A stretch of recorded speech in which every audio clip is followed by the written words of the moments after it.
Tally help videos में आपका स्वागत है।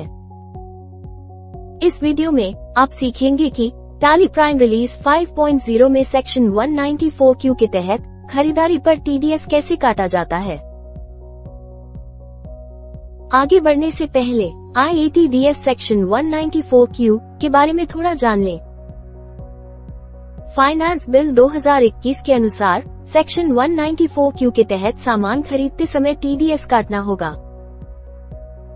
इस धारा के अनुसार यदि पिछले वित्तीय वर्ष में वार्षिक टर्नओवर 10 करोड़ रुपए से अधिक था, तो वर्तमान वित्तीय वर्ष में सेक्शन 194Q लागू हो जाती है।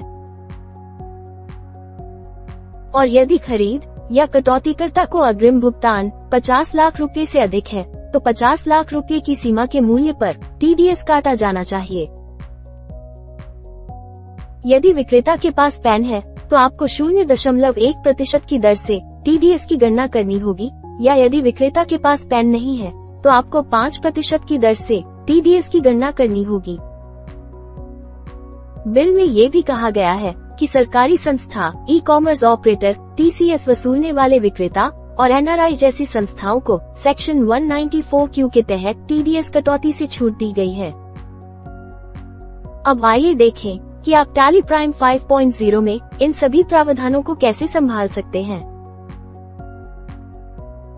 सबसे पहले हम सेक्शन 194Q के लिए 50 लाख रुपए की सीमा के साथ एक statutory masters TDS nature of payments बनाते हैं। टैली के गेटवे पर क्रिएट के लिए C दबाएं और स्टैट्यूटरी मास्टर्स के तहत TDS नेचर ऑफ पेमेंट्स का चयन करें। TDS नेचर ऑफ पेमेंट्स की सूची देखने के लिए ऑल्ट H दबाएं।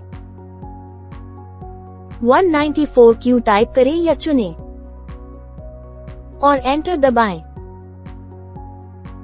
नाम, अनुभाग और भुगतान कोड स्वचालित रूप से भर दिया जाएगा। अन्य विवरण दर्ज करें। व्यक्तिगत, HUF और अन्य डिडक्टिव प्रकारों के लिए पैन के साथ टैक्स दर को 0.1% और बिना पैन के 5% सेट करें। अब आइए सेक्शन 194Q के अंतर्गत TDS के लिए दो सबसे महत्वपूर्ण कॉन्फ़िगरेशंस पर आते हैं। थ्रेशहोल्ड एग्जेम्पशन लिमिट सीमा 50 लाख रुपए दर्ज करें। 50 लाख की सीमा से अधिक की खरीद पर TDS काटने के लिए calculate tax on value exceeding the limit विकल्प को सक्षम करें। TDS नेचर ऑफ पेमेंट्स को सेव करने के लिए कंट्रोल A दबाएं। अब सीमा से नीचे की परचेज वाउचर दर्ज करें।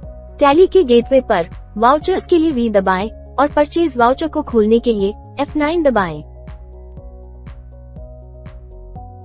पार्टी अकाउंट नेम के अंतर्गत TDS प्रयोज्यता के साथ कॉन्फ़िगर किए गए पार्टी लेजर का चयन करें। परचेस लेजर के अंतर्गत TDS प्रयोज्यता के साथ कॉन्फ़िगर किए गए सामान्य परचेस लेजर का चयन करें। TDS नेचर ऑफ पेमेंट्स की सूची से सेक्शन 194Q के लिए कॉन्फ़िगर किए गए नेचर ऑफ पेमेंट का चयन करें और एंटर दबाएं। आइटम का नाम, मात्रा और दर दर्ज करें। GST लेजर्स का चयन करें। विस्तृत कर विवरण देखने के लिए control O, TDS tax analysis दबाएं और ऑल्ट F5 दबाएं। आप टैक्सेबल वैल्यू और टैक्स रेट देख सकते हैं। वाउचर स्क्रीन पर वापस आने के लिए एस्केप दबाएं। यदि आवश्यक हो तो विवरण प्रदान करें और वाउचर को सेव करने के लिए कंट्रोल A दबाएं। अब आइए TDS 194Q nature of payment के साथ सीमा पार करने वाली परचेस वाउचर को रिकॉर्ड करें। पार्टी अकाउंट नेम के अंतर्गत TDS प्रयोज्यता के साथ कॉन्फ़िगर किए गए पार्टी लेजर का चयन करें।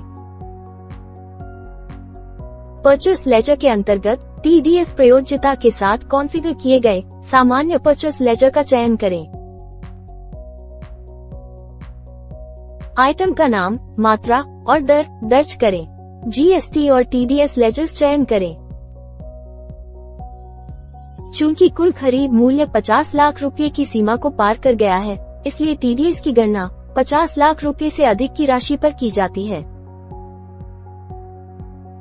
विस्तृत कर विवरण देखने के लिए Ctrl O, TDS tax analysis दबाएं और Alt F5 दबाएं। आप टैक्सेबल वैल्यू, टैक्स रेट और टैक्स वैल्यू के साथ साथ एक्सेसिबल वैल्यू और एग्जेम्पशन वैल्यू देख सकते हैं। यहाँ एग्जेम्पशन वैल्यू 10 लाख है, क्योंकि इस पार्टी के पिछले ट्रांजैक्शन में 40 लाख पहले से ही एग्जेम्प्टेड है। वाउचर स्क्रीन पर वापस आने के लिए एस्केप दबाएं। यदि आवश्यक हो तो विवरण प्रदान करें और वाउचर को सेव करने के लिए Ctrl A दबाएं। Alt G दबाएं। फॉर्म 26Q टाइप करें या चुनें और एंटर दबाएं। जैसा कि आप देख सकते हैं, अंडर एग्जेम्पशन लिमिट अंतर्गत राशि 50 लाख रुपए है।